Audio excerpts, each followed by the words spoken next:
अस्सलामुअलैकुम, welcome to the show खबर और तज्जिया। मैं सना कहवान, प्रोग्राम में मेरे साथ मुजम्मिल सौरवर्दी साहब इस्लामाबाद स्टूडियो से हमें ज्वाइन कर रहे हैं। Thank you so much sir.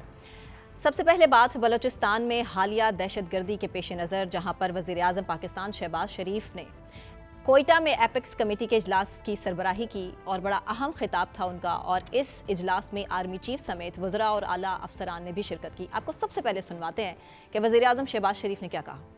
Balochistan में जो नफरत के बीज बो रहे हैं और बाहर से उनको जिस तरह मदद मिल रही है, जो दहशतगर्द हैं, जो पाकिस्तान के दुश्मन मुखालिफ हैं, उनके साथ किसी किस्म की बातचीत का सवाल नहीं पैदा होता। मुजम्मिल साहब, आइन को मानने और पाकिस्तानी झंडे को सलाम करने वालों से मुज़ाकरात की ज़रूरत है, शहबाज शरीफ साहब ने ये भी कहा। देखिए, मैं समझता हूँ कि ये पहले बलूचिस्तान के हवाले से ये पॉलिसी रही है कि हम उन लोगों को जो सरेंडर कर देते थे, जो हथियार फेंक देते थे, उनको लिए एक आम माफ़ी का निज़ाम मौजूद था और फिर उनको पैसे भी दिए जाते थे रिहेबिलिटेट करने के लिए, और ये कहा जाता था कि जी नाराज़ बलूचों को मनाने का सिलसिला जारी है, जो नाराज़ होकर पहाड़ों पर चढ़ गए हैं उन्हें पहाड़ों से उतारने के लिए पैसे भी दिए जाएँ, और ये सारी स्ट्रेटजी काउंटर प्रोडक्टिव साबित हुई। वो पैसे भी ले लेते हैं, हथियार भी डालते हैं, दोबारा वहाँ चले जाते हैं। अब आप देखें ना, मिसिंग पर्सन्स में भी अब आप ये देखें कि उन सब जो लोग इस दहशतगर्दी में जो मरे हैं या जिन्होंने हिस्सा लिया है और जिनको वो क्लेम कर रहे हैं कि ये हमारे इस दहशतगर्दी में मुलव्वस थे, उन्हीं की मिसिंग की FIR भी उनके लवाहिकीन ने कटवाई हुई हैं। तो इसलिए मेरे ख्याल में अब वक्त आ गया है कि ये जो बलूचिस्तान के हवाले से हमने एक विंडो खोली हुई थी कि जी नाराज़ बलोचों को मनाने के लिए एक माफ़ी और एक उनको रिहेबिलिटेट करने की स्ट्रेटजी स्टेट की वो ख़त्म होनी चाहिए, क्योंकि एनफ इज़ एनफ। अब इसकी कोई ज़रूरत नहीं है, मैं समझता हूँ बहुत ज़्यादा हो गया। शहबाज शरीफ साहब ये भी कह रहे हैं कि हमें फ़र्क करना होगा कि दहशतगर्द असल हैं कौन, क्योंकि दहशतगर्दी की आड़ में बहुत से लोग हैं और बलूचिस्तान में जो दहशतगर्दी सबसे बड़ा मसला है, अब उसे हल करना, उस दहशतगर्दी का मामलात का हल निकालना अब सबसे इम्पोर्टेंट हो चुका। लेकिन जिसने भी रियासत के ख़िलाफ़ असला उठाया है, अस्करी जद्दोजहद कर रहा है, वो रियासत के ख़िलाफ़ आप असला नहीं उठा सकते। हाँ जी, ये इख्तियार पाकिस्तान में किसी शहरी को नहीं दिया जा सकता कि वो रियासत के ख़िलाफ़, रियासती इदारों के ख़िलाफ़ अस्करी जद्दोजहद करे।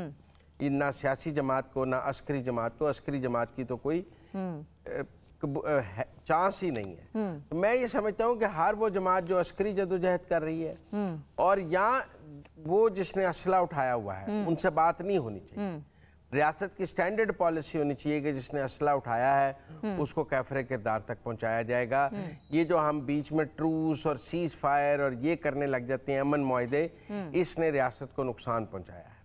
लिहाजा ये बात बिल्कुल तय होनी चाहिए हर सतह पर कि जिसने असला उठाया है उससे कोई बात नहीं होगी। वो पहले असला फेंके, अपना कानून का सामना करे, सजा भुगते, उसके बाद कोई बात होगी रिहेबिलिटेशन। लेकिन मैं ये भी कहूँगा कि इस वक्त जो आपको बलूचिस्तान में इंसर्जेंसी में तेज़ी नज़र आ रही है, उसकी एक वजह ये भी है कि हमने स्मगलिंग को रोका है। आप इस फैक्टर को नज़रअंदाज ना करें कि हमने ईरानियन ऑयल की स्मगलिंग को रोका है और वो 15 मिलियन लीटर से 6 मिलियन लीटर पे आई है और बहुत से माफियाज इस ईरानी ऑयल की स्मगलिंग में मुलव्वस थे, जो बेरोजगार हुए हैं, जिनका रोज का रोजगार लगा हुआ था, कंटेनर्स आ रहे थे, जा रहे थे, और वो लोग अब अपनी स्मगलिंग खुलवाने के लिए इस दहशतगर्दी को फंड कर रहे हैं। ये मैं मतलब ये स्मगलर्स माफिया, इन्होंने पहले तुरखम की सरहद खुलाने के लिए, उससे पहले चमन के बॉर्डर पे हालात ख़राब किए, क्योंकि ये अफ़गानिस्तान से स्मगलिंग इनके लिए प्रॉब्लम था, जब उसको रेगुलराइज करने चाहिए। इसी तरह ईरान के साथ भी जो हमारा मसला है, वो ईरानियन ऑयल की स्मगलिंग को जब से रोकना शुरू किया है पाकिस्तान ने, पाक फ़ौज ने, आसिम मुनीर साहब, जनरल आसिम मुनीर ने, तब से हम देख रहे हैं कि दहशतगर्दाना कार्रवाइयों में इजाफा हुआ है। ये जो लोकल स्मगलर्स हैं, स्मगलर्स माफिया हैं, ये दहशतगर्दों को फंड भी कर रहे हैं और उनको बड़े बड़े ऑपरेशंस के लिए उकसा भी रहे हैं, ताकि उनका ख्याल है कि किसी न किसी तरह स्मगलिंग के रूट्स ओपन हो जाएं, और उन रूट्स को खुलवाने की भी एक जंग है। मैं ये कह रहा हूँ कि इस एंगल को भी नज़रअंदाज नहीं करना चाहिए और स्मगलिंग के खिलाफ भी हमें जो अपनी कार्रवाई है उसको मज़ीद तेज क्योंकि अक़वाम मुत्तहिदा की नज़रें भी अब बलूचिस्तान पर टिकी हैं। सर्टनली ऐसा ही है। लेकिन मुझे लगता है कि बलूचिस्तान के हवाले से बड़े फैसले करने का वक्त आ गया है। जिस तरह APS के बाद हमने बड़े फैसले किए थे और ऑपरेशन का आगाज किया था, फैसले करने का वक्त था। बिल्कुल ठीक है मुज़म्मिल साहब, हमें अयूब तरीन साहब ने भी आज ISPR ने आज वहाँ बलूचिस्तान में पहला मतलब कॉम्बिंग ऑपरेशन हमने देखा है, दहशतगर्द उसमें मारे गए हैं और मुझे है कि ऑपरेशन तो शुरू हो गया है और सिक्योरिटी फोर्सेस अब चुन कर ढूंढ कर इन टेररिस्टों को पकड़ भी रही हैं और मार भी रही हैं। ऐसी बात नहीं है, मेरे ख्याल में ऑपरेशन तो स्टार्ट है। ठीक है सर, ब्यूरो चीफ कोयटा ने भी हमें ज्वाइन किया है। ब्यूरो चीफ कोयटा, हम न्यूज़ अयूब तरीन साहब, उनसे हम मज़ीद पूछ लेते हैं कि इस टाइम सूरत हाल वहाँ पर ऑपरेशन की शुरू हो चुकी है, दहशतगर्दी के जो वाक़यात हैं उससे पूरी कौम इस टाइम परेशान है। Thank you so much Ayub तरीन साहब फॉर ज्वाइनिंग अस। सिर्फ सबसे पहले ये बताइएगा कि अभी जो अफसरान हैं उनकी तैनाती का भी मामला है। बहुत से अफसरान हमने इससे पहले भी देखा कि बलूचिस्तान का रुख करने से घबराते रहे। अब कौन कौन से अफसरान जिनकी लिस्ट हमारे सामने आई है, जिनकी तैनाती हो चुकी? इस्लामाबाद से या दिगर सूबों से अफसरान को यहाँ लाया गया है। मेरे ख्याल में ये तजर्बा इस वजह से भी नाकाम रहा है क्योंकि यहाँ बलूचिस्तान के अपने जो है वो बहुत सारे आला अफसरान भी है, काबिल अफसरान भी है। यहाँ मसला हमेशा इख्तियारात की जो जंग है वो भी एक मसला है बलूचिस्तान में। मुज़म्मिल साहब ने बात की स्मगलिंग को रोकने की, मेरे ख्याल में ये बहुत बड़ा स्टेप है और मौजूदा हुकूमत ने इस पर काम किया है। लेकिन स्मगलिंग में यहाँ के इदारे भी मुलविस है क्योंकि आप देखें ना, आपके FC है, दूसरे इदारे है, लेवीज है, कस्टम है, ये सारे इदारे जो है वो ये स्मगलिंग 1 किलोमीटर या 10 किलोमीटर या 1000 किलोमीटर ये तय करके पंजाब पहुंच जाता है, खैबर पख्तूनख्वा पहुंच जाता है और रास्ते में जितने भी चेक पोस्ट है अयूब तरीन साहब जी मुज़म्मिल साहब। अयूब तरीन साहब, कल एपेक्स कमेटी का जो इजलास हुआ है जिसमें आर्मी चीफ भी थे, प्राइम मिनिस्टर भी थे, प्रोविंशियल गवर्नमेंट भी थी, कोर कमांडर भी थे और अस्करी, उस एपेक्स कमेटी की क्या फीडबैक बाहर आई है कि उसमें क्या गुफ्तगू हुई है और क्या फैसले हुए हैं? क्योंकि हम तक तो सिर्फ प्राइम मिनिस्टर की स्पीच ही आई है, और क्या फैसले हैं एपेक्स कमेटी के अंदर? जी बिल्कुल, ये एपेक्स कमेटी का जो इजलास हुआ है कल कोयटा में वज़ीर-ए-आला हाउस में, इससे पहले भी दिगर अमन व अमान की जो सूरत हाल है, सूबे के जो दिगर मसाइल है, उसमें भी वज़ीर-ए-आज़म साहब ने मुख्तलिफ इजलास की सदारत की और मुख्तलिफ जो सियासी लोग थे, वो अस्करी क़यादत थी, उसने उसमें शिरकत की और बहुत सारे अहम फैसले हुए। जिस तरह आपने भी जिक्र किया कि अब वो वफाकी हुकूमत ने, सूबाई हुकूमत ने फैसला किया कि जो लोग मुसल्लह है उनके साथ कोई मुज़ाकरात नहीं हो गया और उन्होंने ये भी कहा कि जिस तरह 25 और 26 अगस्त के जो वाक़यात हुए उसी तरह उनसे निपटा जाएगा। मेरे ख्याल में ये एक अच्छा इक़दाम है और यहाँ पहले से भी ये कहा जा रहा था कि national action plan IG Balochistan तब्दील किए गए हैं, IG इस एपेक्स कमेटी के इजलास से एक दिन पहले IG बलूचिस्तान को तब्दील किया गया है। क्या जो 25 और 26 को हुआ है उसमें IG की नालायकी और नाअहली सामने आई है जो उन्हें तब्दील किया गया है? पुलिस की इनकम्पिटेंस सामने आई है, पुलिस की नालायकी? बिल्कुल, न सिर्फ IG पुलिस बलूचिस्तान की जो कमजोरी नजर आई है बल्कि बलूचिस्तान हुकूमत की कमजोरी भी नजर आई है।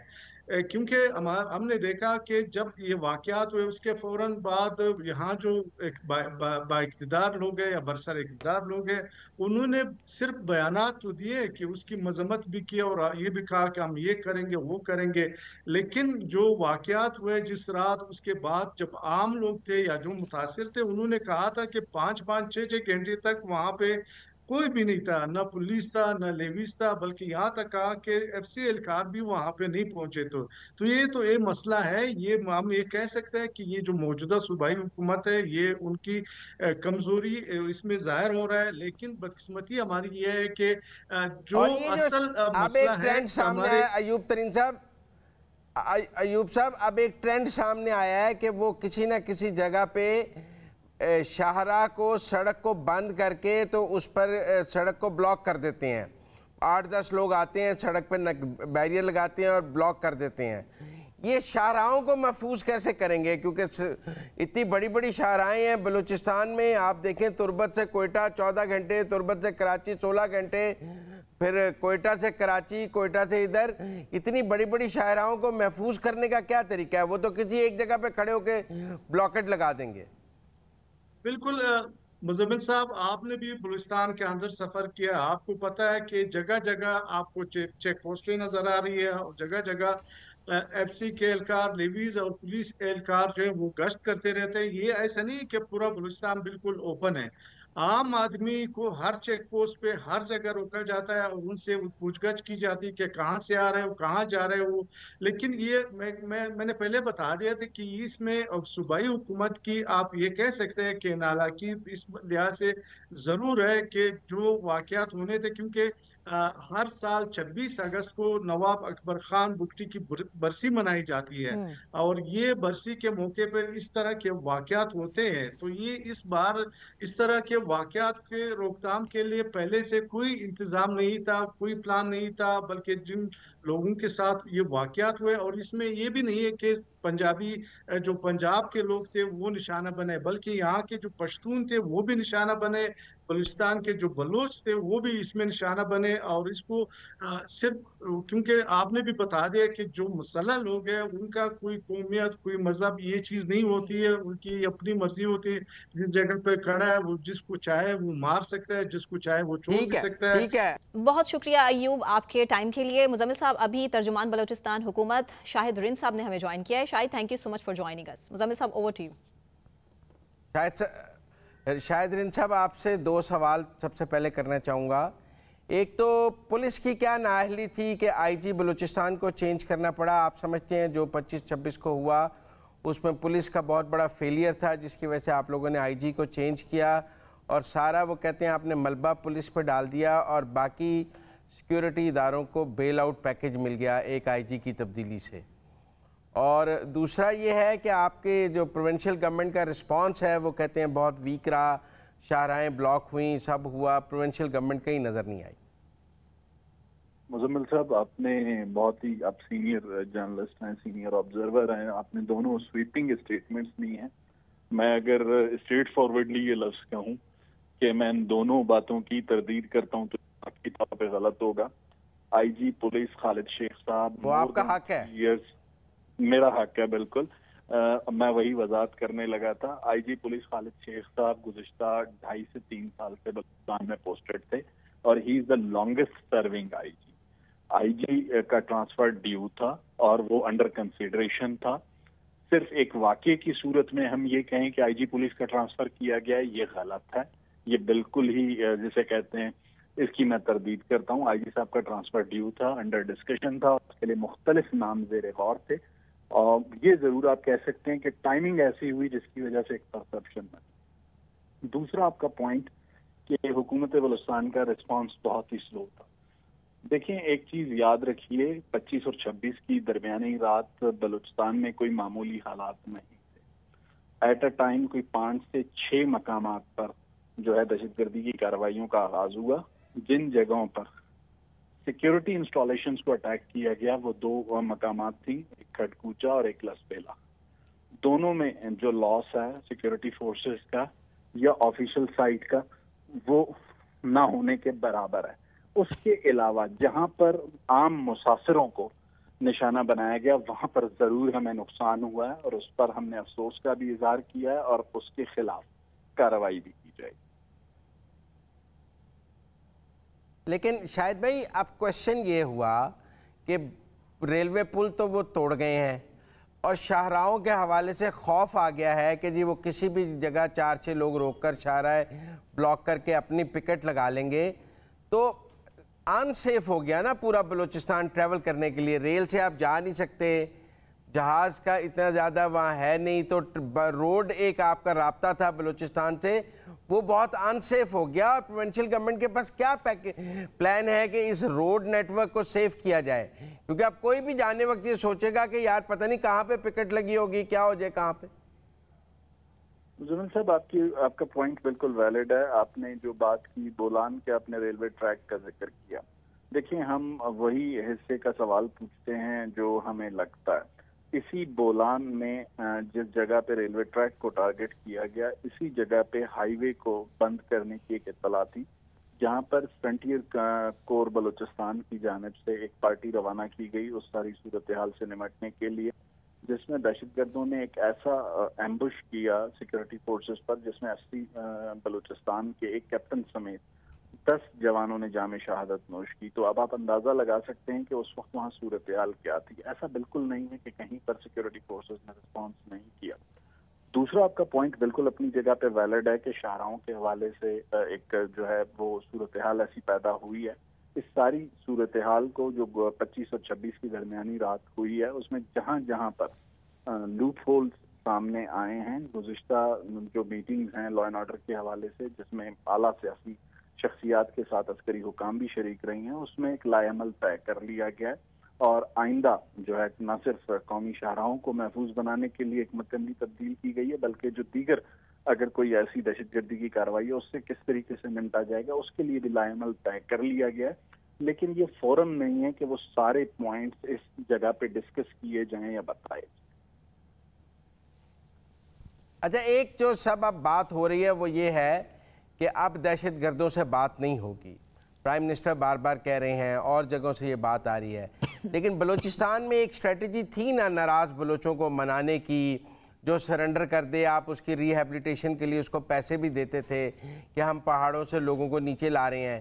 وہ بلوچستان گورنمنٹ کی ایک پالیسی تھی، وہ ختم ہو گئی ہے یا وہ ابھی موجود ہے لوگوں کو سرنڈر کرا کے پیسے دے کر ان کو واپس گھر بھیجنے والی؟ دیکھیں مزمل صاحب، ماضی میں جو بھی پالیسیز رہی ہیں وہ بھی اس وقت کی جو پولیٹیکل گورنمنٹس ہیں، کیونکہ آپ کے پاس جو پارلیمنٹری فارم آف گورنمنٹ ہے اس میں لازمی سی بات ہے chief executive of the province اور the chief executive of the country, chief minister, prime minister پارلیمان کو اعتماد میں لے کے فیصلے کرتے ہیں۔ ماضی میں اس طرح کے فیصلے لیے گئے۔ چیف منسٹر بلوچستان سرفراز بگٹی ایک بات پہ بہت کلیئر ہیں کہ ہم نے جب اپیزمنٹ کی پالیسی اختیار کی ہے اس نے اسٹرینتھ دی ہے دہشت گردوں کو، چاہے وہ کے پی کی صورت میں ہو یا بلوچستان کی صورت میں ہو۔ اب بھی جو صورتحال ہمارے سامنے ہے بلوچستان میں اس پر ایک پولیٹیکل سرکل ایسا ہے، ایک نیشنلسٹ اسکول آف تھاٹ کا سرکل ایسا ہے جو آج بھی سمجھتا ہے کہ مذاکرات کیے جائیں۔ گزشتہ روز بھی جو پولیٹیکل قیادت کے ساتھ پرائم منسٹر کی میٹنگ ہوئی اس میں پرائم منسٹر کے سامنے یہ موقف کچھ حلقوں کی جانب سے رکھا گیا۔ پرائم منسٹر نے ان سے یہ واضح سوال پوچھا کہ اگر کوئی دہشت گرد بات کرنے کو تیار نہیں ہے، معصوم لوگوں کو قتل کر رہا ہے، تو اس سے کس طریقے سے بات ہو سکتی ہے؟ مذاکرات سے کوئی سیاسی حکومت جماعت، کوئی سیاسی حکومت کبھی بھی انکار نہیں کر سکتی ڈیموکریٹک فارم آف گورنمنٹ میں۔ اسی لیے ہم واضح طور پر یہ کہہ چکے ہیں، پرائم منسٹر واضح طور پر یہ کہہ چکے ہیں کہ مذاکرات صرف ان سے ہوں گے جو ریاست کی ریٹ کو تسلیم کریں گے، جو ریاست کی ریٹ کو، آئین کو، قانون کو تسلیم کریں گے، اور اگر ان کے ریاست کے اندر رہتے ہوئے، ریاستی نظام کے اندر رہتے ہوئے کچھ بنیادی مسائل ہیں ان کو حل کرنے کے لیے بات چیت ہو سکتی ہے، لیکن جنہوں نے بندوق اٹھائی ہوئی ہے ان سے کوئی بات چیت نہیں۔ اب دیکھیں نا اس جو 25 اور 26 اگست کی رات ہوا اس میں جو بی ایل اے کے یا دہشت گرد تنظیموں کے لوگوں کے نام آئے ہیں، تصویریں آئی ہیں، ان کی مسنگ کی ایف آئی آرز بھی درج تھیں، تو اس کی ریکنسیلیشن کا کیا میکنزم ہے کہ ہمیں کیسے پتہ لگے گا کون مسنگ ہے اور کون پہاڑوں پر عسکریت کر رہا ہے؟ دیکھیں مزمل صاحب، اس کے لیے جو بھی میکینزم ڈرا ہونا ہے وہ میکینزم پارلیمان کے فورم پہ ڈرا ہونا ہے، لیکن یہ جو پوائنٹ آپ نے اٹھایا یہ پوائنٹ ہمارے ان تمام دوستوں کے سامنے بہت اہم ہے جو ہمیشہ مطلب ہمیں دو طرح کے چیلنجز کا سامنا ہے۔ چیف منسٹر واضح طور پر اس بات پہ کئی مرتبہ on the floor of the house کہہ چکے ہیں، بہت سے میڈیا کے فورمز پہ کہہ چکے ہیں، ہمارے سامنے دو چیلنجز ہیں۔ ایک چیلنج ہے دہشت گردوں کا، دوسرا چیلنج ہے دہشت گردوں کی لیجٹمیٹ وائسز کا۔ اگر ہم دہشت گردوں کے خلاف کارروائی کرتے ہیں تو ان کی لیجٹمیٹ وائسز سامنے آتی ہیں، ہم اگر ان کی لیجٹمیٹ وائسز کے خلاف کارروائی کرتے ہیں تو ایسی صورت میں پھر اسلام آباد میں بیٹھے میرے اور آپ جیسے جو دانشور ہیں وہ اس بات کو انسانی حقوق کے ساتھ اور اس کے علاوہ آئینی حقوق کے ساتھ جوڑتے ہیں۔ پرابلم یہاں پہ ہے کہ آپ کو جب جس وقت ایک ملٹی ڈائمینشنل سچویشن کا سامنا ہے بلوچستان میں، تو اس وقت چیف منسٹر اس بات پہ واضح ہیں کہ یہ لڑائی صرف سیکیورٹی فورسز کی یا دہشت گردوں کی نہیں ہے، یہ ایک سوسائٹی کی لڑائی ہے، اسے آپ کو سب کو مل کر لڑنا پڑے گا۔ اور آپ کو مزمل صاحب یاد ہوگا کہ 2008 میں سوات میں بھی کچھ ایسے ہی حالات تھے، تو اس وقت بھی پاکستان پیپلز پارٹی کی گورنمنٹ تھی اور انہوں نے یہ فیصلہ کیا کہ سوات میں جو کچھ ہو رہا ہے غلط ہو رہا ہے اور سوات میں پاکستانی پرچم لہرایا جائے گا. آصف علی زرداری صاحب اس وقت بھی پریزیڈنٹ تھے اور آج بھی پریزیڈنٹ ہے.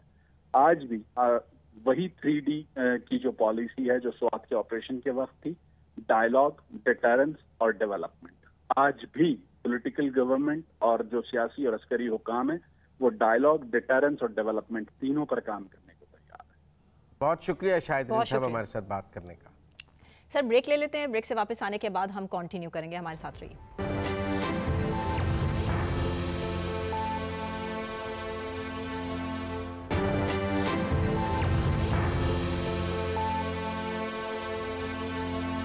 ویلکم بیک ناظرین. اور اب بات بانی پی ٹی آئی اور بشرا بی بی کے حوالے سے، جن کو جیل میں سختیاں برداشت کرنی پڑ رہی ہیں. اس حوالے سے علیمہ خان صاحبہ کا بھی بیان سامنے آیا ہے جس میں وہ یہ کہہ رہی ہیں کہ جی اب سختی مزید بڑھ چکی ہے اور بدتمیزی بھی کی جاتی ہے. اور اس کے علاوہ کیسز کے حوالے سے بھی انہوں نے بات کی ہے. احسن اقبال صاحب نے بھی اس چیز کو کلیئر کیا ہے. مزمل صاحب، کیا لگتا ہے آپ کو، کیا واقعی میں جیل میں سختیاں بانی پی ٹی آئی اور بشرا بی بی کے حوالے سے کی جا رہی ہیں؟ دیکھیں میں بتاتا ہوں، یہ پالیسی اور پوسچر کا کھیل ہے. پہلے بانی پی ٹی آئی پہلے یہ کہتے تھے کہ مجھ پر سختیاں ہو رہی ہیں، جیل میں ایک کرنل ہے، وہ کرنل نے سارا قبضہ کیا ہوا ہے. ایک پٹیشن بھی انہوں نے ہائی کورٹ میں ڈال دی کہ جی ISI نے اور کرنل نے جیل کا قبضہ کیا ہوا ہے اور ہر چیز پہ فوج کی مانیٹرنگ ہے، یہ ہے وہ ہے.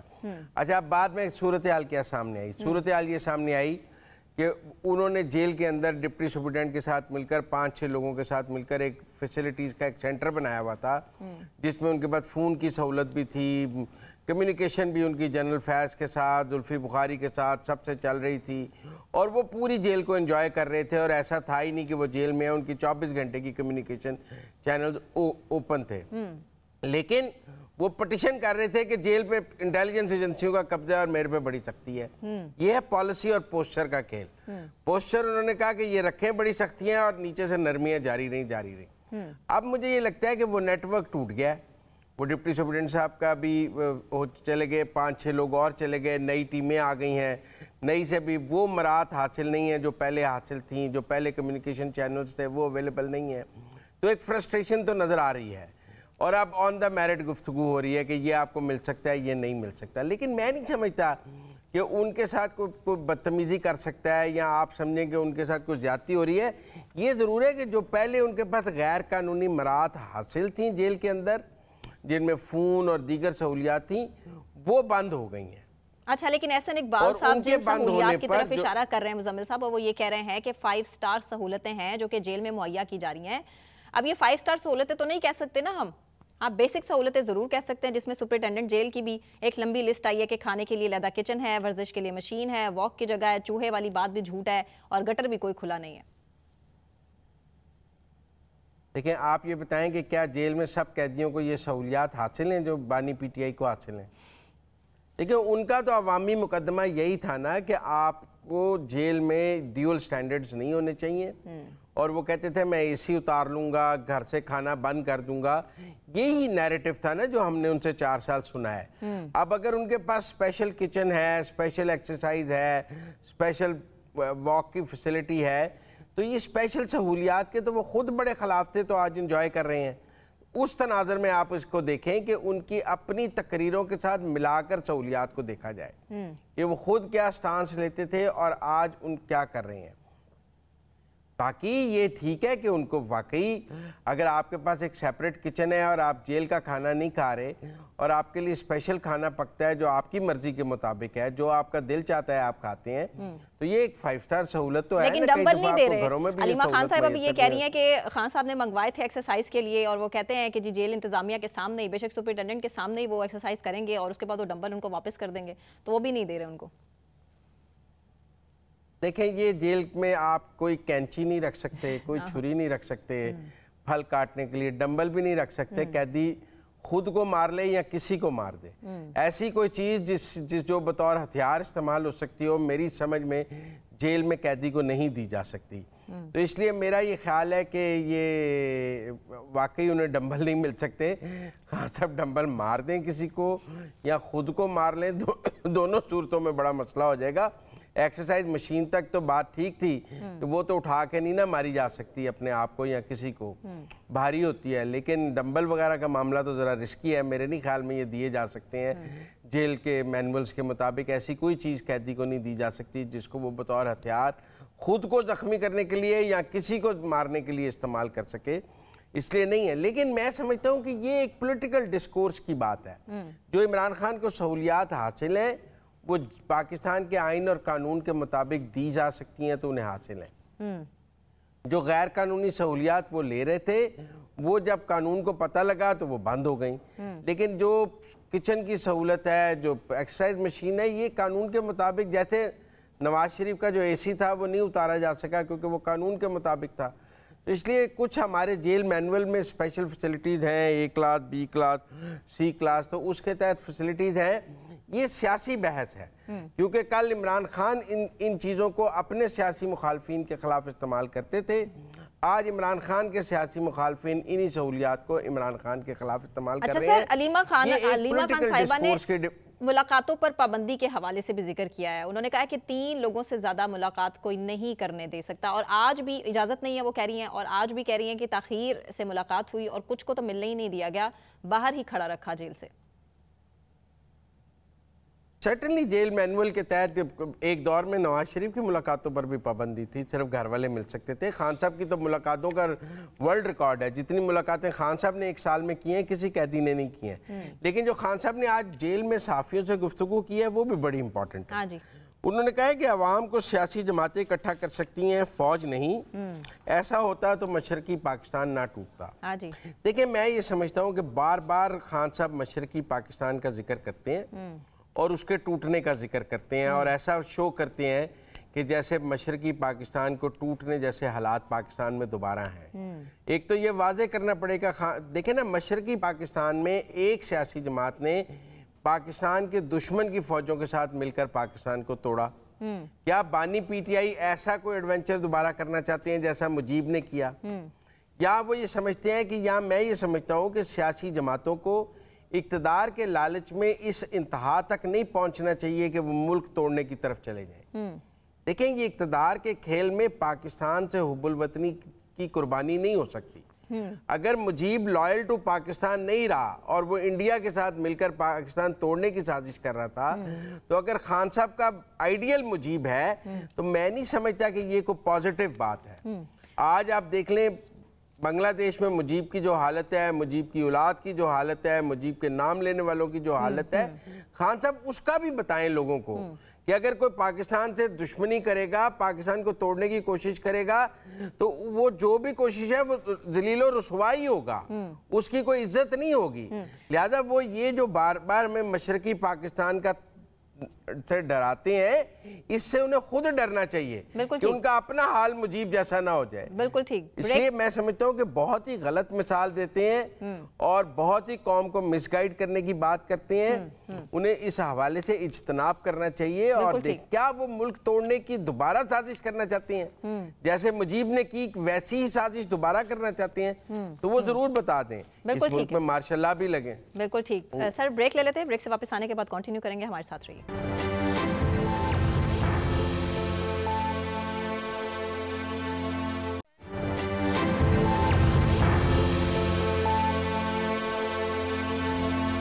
वेलकम बैक नाजरीन। वोटों की दोबारा गिनती का मामला और तहरीक इंसाफ के आज़ाद उम्मीदवार से एक और सीट छिन गई और मुस्लिम लीग नून की एक और सीट में इजाफा हो गया। मुजम्मिल साहब, वोटों की दोबारा गिनती और पाकिस्तान तहरीक इंसाफ से सीटें छिनती नजर आ रही हैं और नून लीग की सीटों में इजाफा होता नजर आ रहा है, क्या हो रहा है? हाँ, ये ट्रेंड नज़र आ रहा है और ये पहले भी 3 हलकों में ऐसा हुआ है और अब ये NA-79 गुजरांवाला में भी हुआ है। लेकिन आप ये देखें, ये बड़ा क्लोज कॉन्टेस्ट था। कुछ 4000 से कम वोटों का फ़र्क था और लॉ मौजूद है कि 5000 से कम या वो एक शरह है उससे कम अगर फ़र्क हो तो रीकाउंटिंग हो सकती है और रीकाउंटिंग में ये हारे हैं। लेकिन इससे मुस्लिम लीग नून की सीटें अब 111 हो गई हैं पार्लियामेंट में और हुक्मरान इत्तेहाद की सीटें 213 हो गई हैं। लेकिन जो मैजिक फिगर है जो कौमी असम्बली में उन्हें चाहिए वो 224 है जी। और 224 तक पहुंचने के लिए अभी भी 11 सीटें कम है और ये 11 सीटें दोबारा गिनती से नहीं मिल सकती। ये लोग समझे, जिन लोगों का ख्याल है ना कि ये किसी आईनी तरमीम के लिए ये की जा रही है, दोबारा गिनती से एक आध सीट और मिल सकती है। वो 133 की एक अजीमुद्दीन लखवी साहब की रिकाउंटिंग में वो कह रहे हैं वो जा सकती है, लेकिन 11 सीटों का कोई ऐसा रिकाउंटिंग का नहीं मौजूद है कि 11 सीटें और 2/3 बन जाए रिकाउंटिंग से, तो ये मेरे ख्याल में मुमकिन नहीं है। तो फिर क्या करेंगे? रिकाउंटिंग का जो ट्रेंड है वो मुस्लिम लीग नून के हक में है।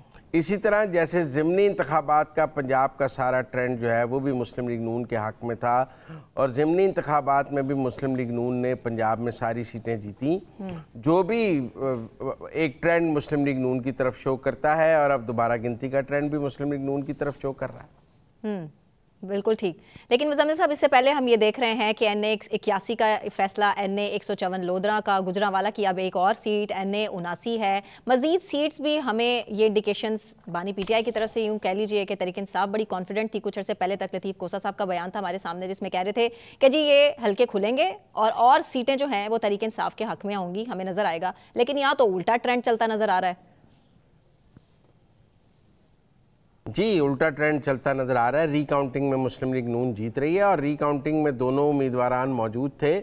अब ये कहा जा सकता है कि जी रिकाउंटिंग में घपला हो रहा है, और इस सीट के हवाले से भी जो मुस्तरद वोटों की तादाद है वो इजाफा हो गया है, और बिलखसूस जो PTI के आज़ाद उम्मीदवार जीते थे उनके काफ़ी वोट मुस्तरद हुए हैं, जिसके नतीजे में जो है वो मुस्लिम लीग नून को जीत मिली है। ये जो मुस्तरद वोटों की गेम है ना, कि जो वोट जहाँ मोहर सही नहीं लगी हुई, या जो वहाँ बैलेट पेपर पे कोई और गलती है, उसका एतराज़ जो है वो सीटों की जो रद्दोबदल में काफ़ी अहमियत अख्तियार कर गया है, क्योंकि मुस्तरद वोट इस सीट पर भी काफ़ी ज़्यादा हुए हैं। ठीक है। लेकिन मैं एक बात और ये कहना चाहता हूँ, क्या कि ये जो दोबारा गिनती के अहकामात हैं ये सुप्रीम कोर्ट के हुक्म पर हुए हैं जी, और अगर आपको सुप्रीम कोर्ट के मखसूस नशिस्तों वाला फैसले पे तालियां बजाएं तो फिर दोबारा गिनती वाले फैसले पर भी तालियां बजाएं। बजा रहे हैं बजाने वाले। गिनती के नतीजे में अगर फिर उस गिनती के नतीजे में अगर हुक्मरान इत्तेहाद जीत जाए तो उस पर भी तालियां बजाएं। तो ये तो नहीं हो सकता कि आपको सुप्रीम कोर्ट का एक फैसला कबूल हो और एक फैसला कबूल ना हो। लेकिन बहरहाल ये दोबारा गिनती का जो मुआवजा है ये हुक्मरान इत्तेहाद के हक में है और उस मुआवजे में वो सीट जीत जाते हैं। अब हम इसके कई पहलू निकाल सकते हैं, धांधली का पहलू भी निकाल सकते हैं, कुछ 8 फरवरी का पहलू भी निकाल सकते हैं और कुछ बदलते हालात का पहलू भी निकाल सकते हैं। लेकिन टेक्निकल बात यह है कि अब तक दोबारा गिनती और ज़िमनी इंतखाबात दोनों के जो पंजाब के नताइज हैं वो हुक्मरान इत्तेहाद और बिलखुसूस मुस्लिम लीग नून के हक में रहे हैं और उनको दोनों जगह देखें ना जी। यहाँ तो आप ये कहें कि ज़िमनी इंतखाबात भी PTI जीत रही थी, ज़िमनी इंतखाबात PTI बुरी तरह हारी है और दोबारा गिनती में भी PTI बुरी तरह हार रही है। अब 8 फरवरी की धांधली क्या PTI के हक में हुई या PTI के ख़िलाफ़ हुई, ये सवाल अपनी जगह मुअम्मा बन जाता है। क्योंकि अगर मैं 8 ज़िमनी इंतखाबात के नताइज देखूँ तो मुझे लगता है कि 8 फरवरी को मुस्लिम लीग नून को जीतना चाहिए था, क्योंकि जिस तरह वो ज़िमनी इंतखाबात जीते हैं। और अगर मैं दोबारा गिनती के जाऊं तो फिर भी मुझे लगता है मुस्लिम लीग नून को जीतना चाहिए था। लेकिन फिर आप मुझे कहती हैं कि 8 फरवरी को फॉर्म 45 और 47 की धांधली हुई है। अब 45 और 47 की जो धांधली है वो ना तो दोबारा गिनती में सेटिस्फाई हो रही है और ना ज़िमनी इंतखाबात के नताइज में हो रही है।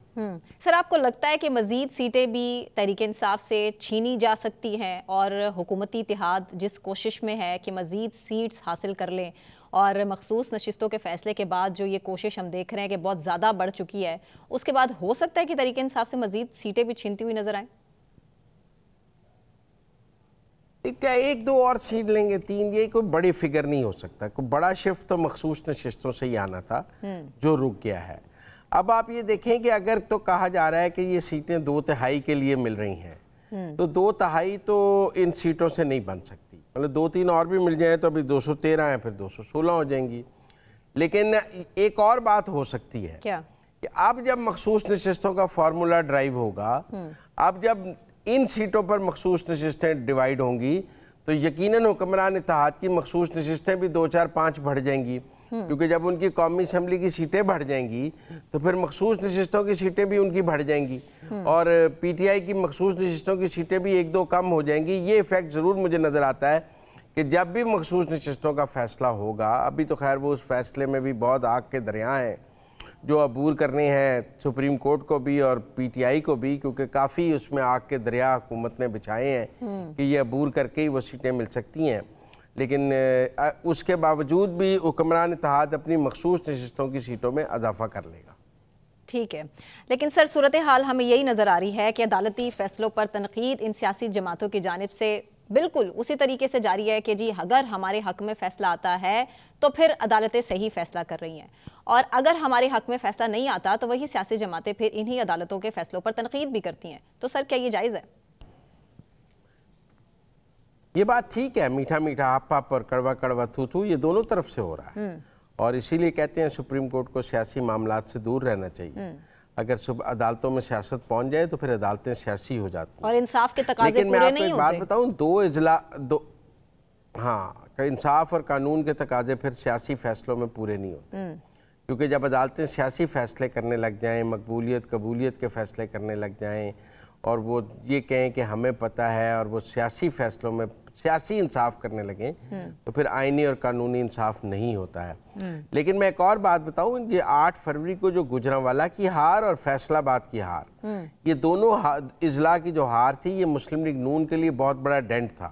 اچھا، یہ مسلم لیگ نون کے سٹرونگ قلعے تھے گوجرانوالا اور فیصل آباد، لیکن ہم نے دیکھا فیصل آباد کی سیٹیں بھی مسلم لیگ نون ہار گئی اور گوجرانوالا کی سیٹیں بھی مسلم لیگ نون ہار گئی، اور یہ 2 ضلعوں کی جو ہار ہے اس نے مسلم لیگ نون کی کمر توڑ دی اور اس کو سیاسی طور پہ بہت کمزور کیا، اور لوگوں نے کہا کہ جو مسلم لیگ نون کا جو جی ٹی روڈ پہ ووٹ بینک ہے وہ کمزور ہو گیا ہے، وہ ختم ہو گیا ہے۔ دیکھیں نا جی، گوجرانوالا فیصل آباد ہاتھ سے نکل گئے ہیں اس کے بعد، لیکن پنڈی لاہور ضرور جیتے انہوں نے، لیکن صورتحال یہ ہے کہ گوجرانوالا فیصل آباد نے جی ٹی روڈ، کیونکہ مسلم لیگ نون کو جی ٹی روڈ کی پارٹی کہا جاتا ہے، تو وہ جی ٹی روڈ کا جو شکست تھی اس نے مسلم لیگ نون کے اندر خطرے کی گھنٹیاں بجائی ہیں، اور گوجرانوالا سے واپس سیٹ آنا ذرا حوصلے کی بات ہوگی، کیونکہ گوجرانوالا تو 2018 اور فیصل آباد تو 2018 میں بھی مسلم لیگ نون کے ساتھ کھڑے رہے، تو اس لیے گوجرانوالا اور فیصل آباد کے بدلتے موڈز نے تو مسلم لیگ نون کے اندر بہت خطرے کی گھنٹیاں بجائی تھیں۔